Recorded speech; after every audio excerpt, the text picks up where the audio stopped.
네, 안녕하십니까, 여러분. 11월 15일 화요일 아침 매일 성경 묵상 함께 나누겠습니다. 오늘은 다니엘서 7장으로 넘어가서 1절에서 14절까지 말씀인데요. 제가 3절까지를 봉독합니다. 바벨론 벨사살 왕 원년에 다니엘이 그의 침상에서 꿈을 꾸며 머릿속으로 환상을 받고 그 꿈을 기록하며 그 일의 대략을 진술하니라. 다니엘이 진술하여 이르되 내가 밤에 환상을 보았는데 하늘에 네 바람이 큰 바다로 몰려 불더니 큰 짐승 넷이 바다에서 나왔는데 그 모양이 각각 다르더라. 아멘. 오늘 말씀의 제목을 본문을 중심으로 야만에서 사랑의 나라로, 야만에서 사랑의 나라로라는 제목으로 말씀을 증거하겠습니다.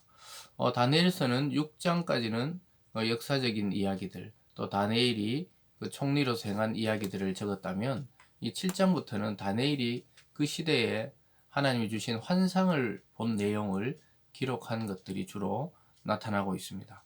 그래서 오늘 첫 번째는 내 짐승의 환상을 보게 되고, 이어서 두 번째로 보면은요, 옛적부터 계신 이와 또 인자 같은 이, 즉 하나님과 그리스도에 대한 환상을 보게 되는 것을 우리가 알게 됩니다.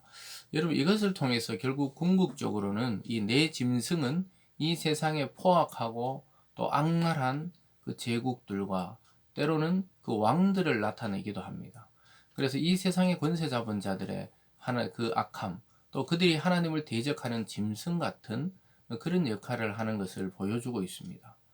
그래서 우리는 이 세상에 살아가면서 우리는 가장 정말 악랄한 사람들 보고 짐승만도 못하다 이런 이야기를 가끔 하는데요.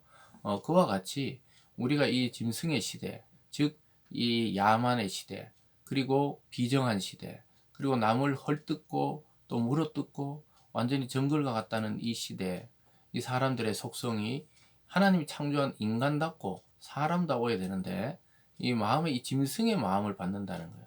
그래서 악한 자처럼 살아가고 하나님을 대적하고 또 물어뜯는 습성으로 사람들을 해코지하고 이런 삶을 살아가는 그런 사람들의 모습을 이 내 짐승을 통해 보여주고 있습니다.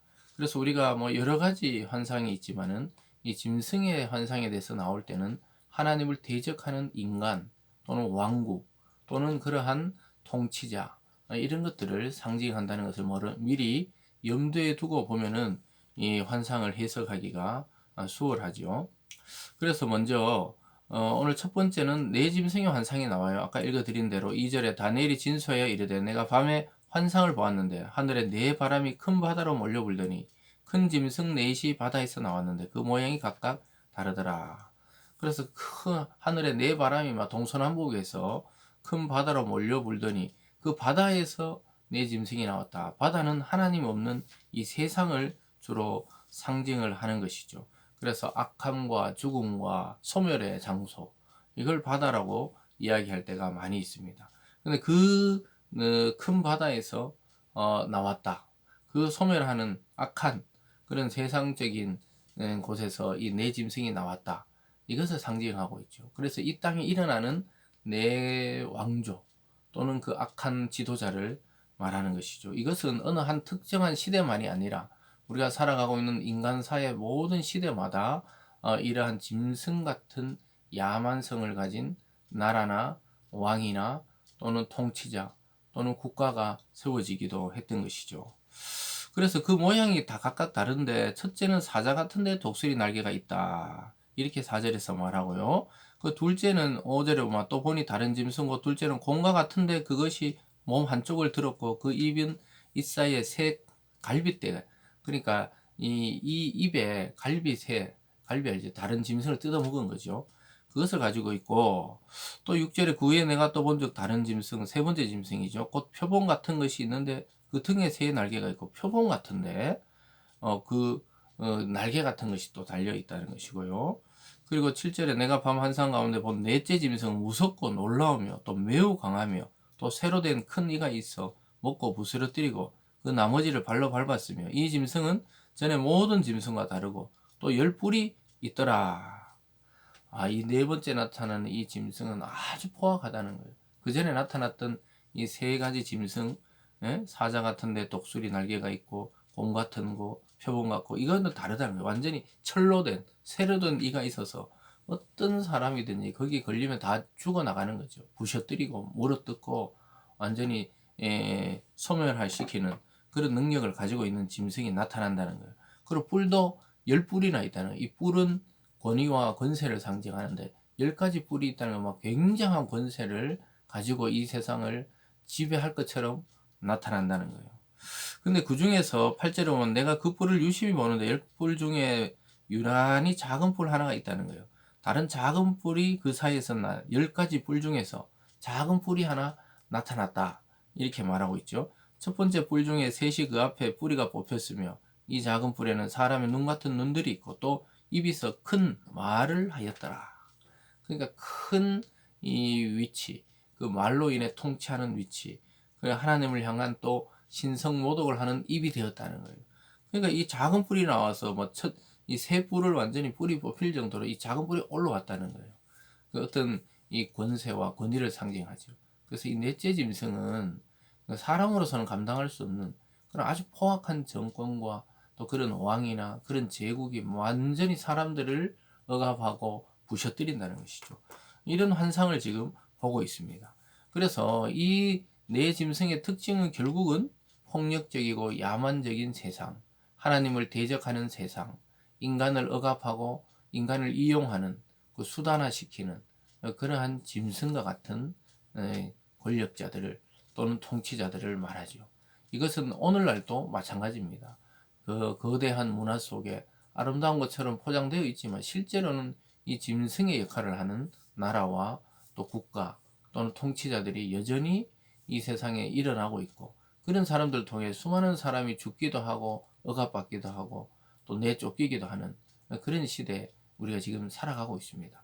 이것이 바로 하나님 없는 세상, 하나님 밖의 세상, 그리스도가 통치하지 않는 세상의 특징이 바로 이 같은 야만의 시대, 또 야만의 나라로 나가는다는 것을 보여주고 있습니다. 그래서 믿음으로 살기 위해서 우리는 짐승이 되어서는 안 되죠. 사람이 되어야 됩니다. 하나님이 만드신 사람이 되려고 노력해야 되는 것이죠. 우리 속에 이 짐승 같은 본성, 또 남을 해코지하고 또는 욕망에 따라 살려고 하는 이 짐승, 이것을 하나님 말씀으로 처복종시키고 참된 인간의 모습, 그리스도인의 모습, 또 주님을 닮은 모습으로 살아가야 소망이 있게 되는 것이죠. 근데 이런 세상 속에 하나님은 인자 같은 이를 보내시고 영원한 나라를 세우실 것이다 말씀하고 있습니다. 9절입니다. 내가 보니 왕자가 놓이고 옛적부터 항상 계시니가 좌정하셨는데 그의 옷은 희기가 눈 같고 그의 머리털은 깨끗한 양털 같고 그의 보좌는 불꽃이요 그의 바퀴는 타오르는 불이며 불이 강처럼 흘러 그 앞에서 나오며 그를 섬기는 자는 천천히요 그 앞에 선 자는 만만이며 심판을 베푸는데 책들이 펴 놓였더라. 하나님의 지금 형상을 불로 표현하고 있습니다. 그리고 그가 이 앞쪽에 불꽃이 막 흐르고 바퀴가 막 타오르는 불이며 불이 강처럼 흐른다. 이 말은 무엇입니까? 하나님은 소멸하는 불이시다. 구약에 이렇게 말씀하셨죠. 그래서 하나님은 소멸하는 불이다. 이 세상에 아무리 대단해 보이고 강력한 정권과 왕들이 나타나도 하나님이 한번 불사르면 끝이 나버린다는 거예요.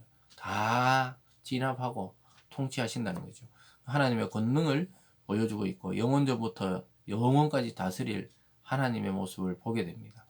하나님은 그래서 악한 자들이만 할개를 칠 때 가만히 있는 게 아니에요. 손 놓고 있는 게 아닙니다. 결국은 그들의 일거수이투족을 다 기록한 책이 있다는 거예요. 그 책을 통해 심판의 책이죠. 심판을 베푸는데 책들이 펴놓였다. 이렇게 말하고 있죠. 그래서 여러분과 저의 삶, 또 이 세상의 모든 국가들, 모든 나라들, 하나님 다 일일이 기록하고 있는 것이죠. 잠시 놓아둘 뿐이죠. 11절입니다. 그때 내가 작은 뿔이 말하는 큰 목소리를 말미암아 주목하여 보는 사이에 짐승이 죽임을 당하고 그의 시체가 상한 되어 타오르는 불에 던져졌으며 그 남은 짐승들은 그의 권세를 빼앗겼으나 그 생명은 보존되어 정한 시기에 이르기를 기다리게 되었더라. 하나님이 딱 나타나서 그 작은 뿔, 아까 그 가장 악한 그 짐승 같은 놈을 죽여서 불에 던져버린다는 거예요.